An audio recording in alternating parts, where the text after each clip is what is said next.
Jumpa lagi dengan saya para sahabatku terkasih di channel ini. Semoga kita semua dalam keadaan baik dan sehat. Para sahabatku terkasih, sesi ini saya mengajak kita untuk melihat kain altar yang kita gunakan dalam perayaan Ekaristi. Pertanyaannya, bolehkah kain altar itu berwarna lain selain warna putih? Inilah yang akan kita lihat, kita jawab dalam sesi ini. Para sahabatku terkasih, semua hal yang ada dan dilakukan oleh gereja Katolik itu semua punya makna atau arti tersendiri. Jadi semua hal yang ada di dalam gereja Katolik dilakukan oleh gereja Katolik, semuanya itu sekali lagi punya arti dan punya makna. Jadi hal-hal itu bukan asal dilakukan dengan tidak punya arti atau makna, tapi semuanya punya kandungan makna atau arti. Misalnya kita lihat di dalam gereja Katolik, apalagi di dalam perayaan Ekaristi, kita akan melihat di sana tata gerak liturgi. Tata gerak liturgi. Setiap gerakan, setiap tata gerak yang kita temukan dalam perayaan Ekaristi, misalnya duduk, berdiri, berjalan, dan lain sebagainya, semuanya itu punya kandungan arti, punya kandungan makna.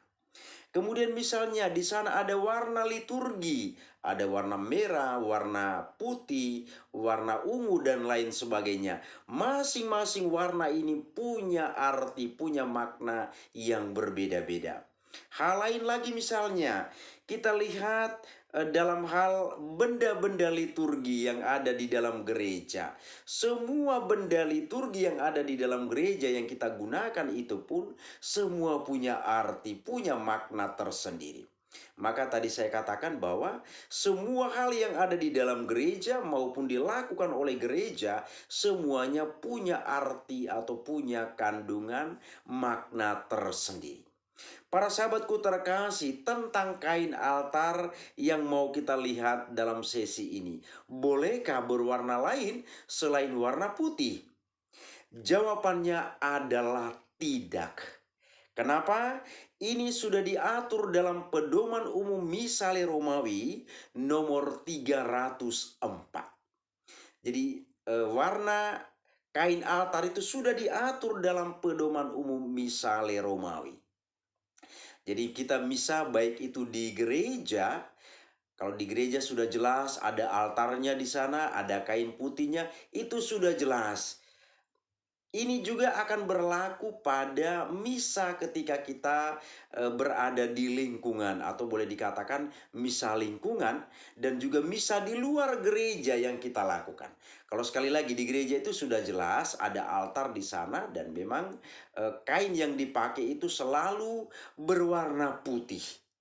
Tapi menjadi hal yang patut atau perlu kita perhatikan di sini adalah ketika kita merayakan Ekaristi di luar gereja, misalnya misa lingkungan atau misa kelompok tertentu, atau dalam sebuah situasi tertentu yang misa itu dilaksanakan di luar gereja, ini harus menjadi perhatian kita bersama bahwa kain altar itu harus tetap berwarna putih, dan ini diatur dengan jelas dalam PUMR atau Pedoman Umum Misale Romawi nomor 304. Pertanyaannya, seandainya atau jika ada kain yang lain, bolehkah digunakan untuk menutup altar? Jawabannya, seandainya ada, boleh digunakan, tetapi kain itu ada di bawah. Kain itu ada di bawah. Yang paling atas harus kain berwarna putih. Maka ini menjadi catatan penting bagi kita yang ada di lingkungan-lingkungan, kalau di sana kita melaksanakan misa di lingkungan atau di luar gereja. Para sahabatku terkasih, di hadapan liturgi, kain putih ini punya arti, punya nilai. Barangkali di tempat kita masing-masing, saya yakin bahwa di tempat kita masing-masing itu kita punya kain daerah yang mahal harganya. Pasti ada. Tapi di dalam perayaan Ekaristi, untuk menutupi altar atau meja Ekaristi ini, tidak boleh kita gunakan kain yang macam-macam. Atau ada yang suka dengan kain berwarna pink. Bolehkah dipakai kain berwarna pink? Ini mungkin ada yang bertanya. Jawabannya tidak bisa. Kain altar harus berwarna putih, tidak boleh warna yang lain-lain. Demikian juga kain altar itu tidak bisa diganti dengan kain apapun, termasuk barangkali di daerah kita masing-masing ada kain daerah kita yang mahal harganya. Saya buat contoh, misalnya sepotong kain daerah kita itu kualitasnya baik, bagus, dan harganya barangkali 5 juta. Sementara kain putih untuk altar itu satu potong itu hanya harganya 50.000 rupiah. Maka di hadapan liturgi, kain yang warna putih yang hanya harganya 50.000 rupiah inilah yang punya arti dibandingkan kain daerah yang punya harga atau berharga 5 juta rupiah. Ini jelas para sahabatku terkasih, maka di hantaran tadi saya katakan semua hal yang ada di dalam gereja Katolik dilakukan oleh gereja Katolik semua punya nilai, punya arti, punya makna. Para sahabatku terkasih, barangkali kita akan bertanya lebih lanjut, mengapa harus kain putih? Dan kenapa tidak boleh kain warna yang lain? Teristimewa kain atau warna-warna kesukaan kita. Jawabannya adalah kain berwarna putih itu adalah simbol dari kain kafan Yesus. Jadi ketika Yesus diturunkan dari salib dan hendak dimakamkan, jenazah Yesus itu dibungkus dengan kain kafan dan kain kafan ini berwarna putih. Maka sudah jelas diatur dalam Pedoman Umum Misale Romawi nomor 304 bahwa kain altar itu tidak boleh berwarna lain atau yang aneh-aneh, harus berwarna putih.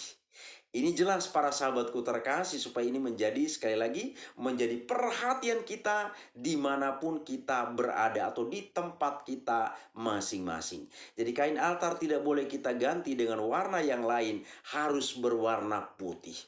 Kemudian para sahabatku terkasih, altar itu sendiri adalah simbolisasi dari makam Yesus. Simbolisasi dari makam Yesus. Jadi ketika Yesus diturunkan dari salib, dibaringkan di dalam kubur, di atas altar itulah kuburan Yesus itu.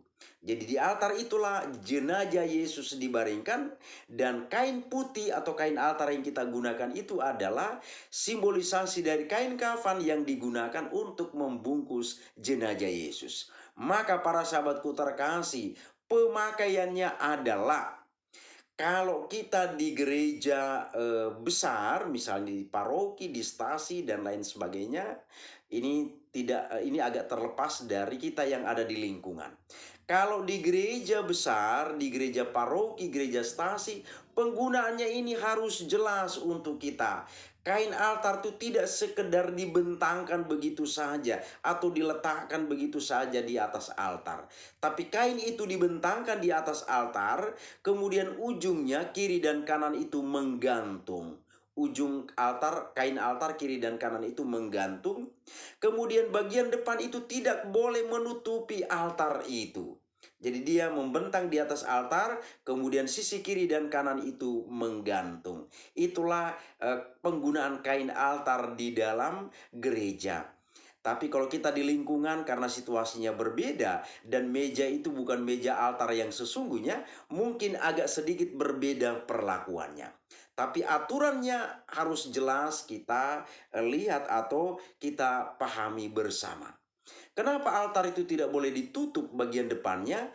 Karena altar itu adalah simbol makam Yesus. Maka biarkanlah umat dengan bebas memandang makam Tuhan itu. Karena di situ juga kurban Kristus akan dirayakan, yakni perayaan Ekaristi. Ini kira-kira para sahabatku terkasih mengenai kain altar. Bolehkah berwarna lain selain berwarna putih? Semoga ini bisa memberikan masukan yang baik bagi kita, sehingga kita ketika merayakan misa, kalau di gereja tadi sudah kami katakan itu jelas, tapi kalau di lingkungan atau di luar dari gereja dalam acara-acara khusus kita rayakan Ekaristi di sana, kiranya ini menjadi perhatian bagi kita. Terima kasih, Tuhan memberkati.